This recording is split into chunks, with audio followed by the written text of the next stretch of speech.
Hi everyone, আজকে তোমাদের সাথে শেয়ার করব নিরামিষ আলুর দমের রেসিপি। তাই নিয়ে নাও আলুটাকে সেদ্ধ করে নাও। তারপরে টুথপিকের সাহায্যে আলুর গায়ে ছোট ছোট ছিদ্র করে নাও। অন্যদিকে টমেটো, আদা, কাঁচা লঙ্কা পেস্ট করে নাও আর তার সাথে মগজ, পোস্ত আর কাজু বাদাম পেস্ট করে নাও। তারপরে সাদা তেলের মধ্যে আলুগুলোকে দিয়ে একটু লাল লাল করে ভেজে নাও। আলু যতক্ষণে ভাজা হবে ততক্ষণে জিরের গুঁড়ো, ধনের গুঁড়ো, হলুদ গুঁড়ো আর লঙ্কার গুঁড়ো নিয়ে নেবে। অন্যদিকে সেই তেলের মধ্যেই ফোড়নে দিয়ে দেবে গোটা গরম মশলা, তেজপাতা, শুকনো লঙ্কা, হিং আর কয়েকটা গোটা জিরে। এরপরে সেই ফোড়নের মধ্যে দিয়ে দাও আগের থেকে যে মশলার পেস্টগুলো বানিয়ে রেখেছো সব দিয়ে দেবে। তারপরে তার মধ্যে দিয়ে দাও পরিমাণ মতন লবণ আর চিনি।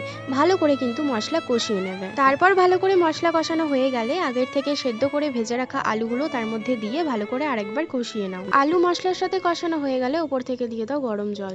তারপর অন্যদিকে ঘি, মেথি পাতা, কাশ্মীরি মির্চ গরম করে আলুর দমের ওপর ফোড়ন দিয়ে দাও। আর ওপর থেকে একটু দিয়ে দাও গরম মশলা গুঁড়ো। ব্যাস কিছুক্ষণ ঢাকা দিয়ে রাখলেই রেডি হয়ে যাচ্ছে নিরামিষ আলুর দম। বাই।